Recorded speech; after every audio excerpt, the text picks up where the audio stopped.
આજ તારીખ 28/9/2025 આપણે નગરપાલિકા નવનિર્મિત અટલ ભવનનું આપણે લોકાર્પણ કર્યું છે। ત્યારે માનનીય સાંસદ શ્રી વિનોદભાઈ ચાવડાજી, ભુજ શહેરના ધારાસભ્ય શ્રી કેશુભાઈ પટેલજી, શહેરના પ્રથમ નાગરિક શ્રી રશ્મિબેન સોલંકીજી તથા રાજકોટ ઝોનથી પધારેલા કમિશનર શ્રી મહેશભાઈ જાની એમની ઉપસ્થિતિમાં આજે આ લોકાર્પણનું આયોજન કરેલું છે।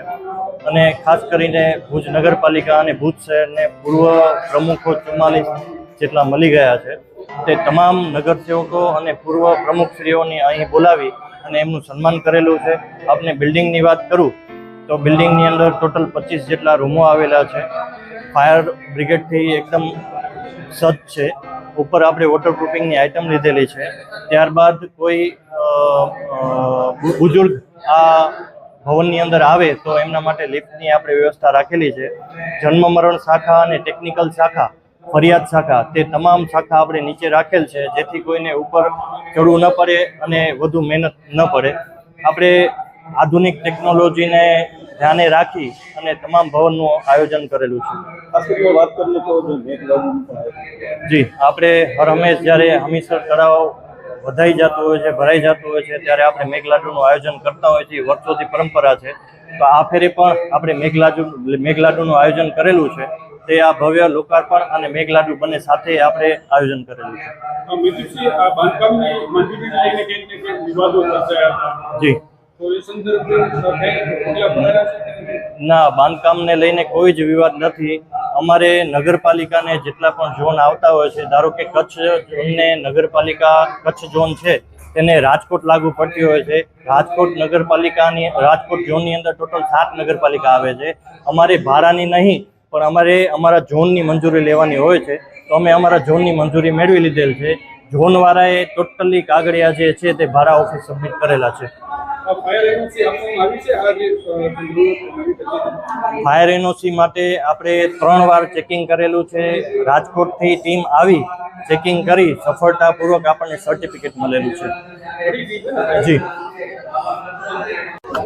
આજે જે અટલ ભવનનું જે લોકાર્પણ થયું શું ભુજ નગરપાલિકા સેવા સદન એટલે કે અટલ ભવનનું આજે લોકાર્પણ કરવામાં આવ્યું છે। 4.25 કરોડ રૂપિયાના ખર્ચે આજે ભવ્ય સેવા સદનનું નિર્માણ થયું છે। ભુજના સૌ લોકો માટે, એમની સેવા માટે આજે આ અટલ ભવન ખુલ્લું મૂકવામાં આવ્યું છે। આદરણીય શ્રી ધારાસભ્ય શ્રી કેશુભાઈ પટેલ, દેવજીભાઈ વચ્ચન, આરસીએમ શ્રી મહેશભાઈ જાની સાહેબ, નગરપતિ શ્રી બેન શ્રી રશ્મિબેન, કારોબારી ચેરમેન ભાઈ શ્રી મહેદીપસિંહજી, ચીફ ઓફિસર અને પાંચ શ્રી યાદવજી અને સૌ લોકોની ઉપસ્થિતિમાં આ અદ્યતન બિલ્ડિંગનું આજે જે આપણને અહીંયા લોકાર્પણ મળ્યું છે। આવનાર સમયમાં ભુજના લોકો માટે, એમની સેવા માટે આ એક કડીરૂપ બનશે અને જે પ્રમાણે ભુજનો વિકાસ થઈ રહ્યો છે, ભુજ જે પ્રમાણે આગળ વધી રહ્યું છે અને ભુજની જે જરૂરિયાતો છે, ભુજના લોકોની જે જરૂરિયાત છે એને સંતોષવા માટે એક આશીર્વાદરૂપ રહેશે। દેશના વડાપ્રધાન શ્રી નરેન્દ્ર મોદી સાહેબના નેતૃત્વમાં જે વિકસિત ભારતનું જે આપણે સૌ સપના જોઈ રહ્યા છીએ, જે આત્મનિર્ભર ભારત બનવા માટે એમણે સંકલ્પ લીધો છે, જે દિશાની અંદર પણ આપણે અહીંથી આજના આ ભવ્ય દિવસે પહેલ કરીએ। આજે વીર ભગતસિંહજીની જન્મજયંતિ છે, એમની પ્રતિમાઓનું પણ આજે અનાવરણ કરવામાં આવ્યું છે। ભુજની અંદર અનેક વિકાસના કાર્યો થઈ રહ્યા છે ને આવનાર સમયની અંદર પણ આજે સંકલ્પબંધ થઈને જે ભુજની કૃતિ કરી અને પરિપૂર્ણ કરવા માટે આ અટલ ભવન એક ખૂબ સેવાનું માધ્યમ રહેશે।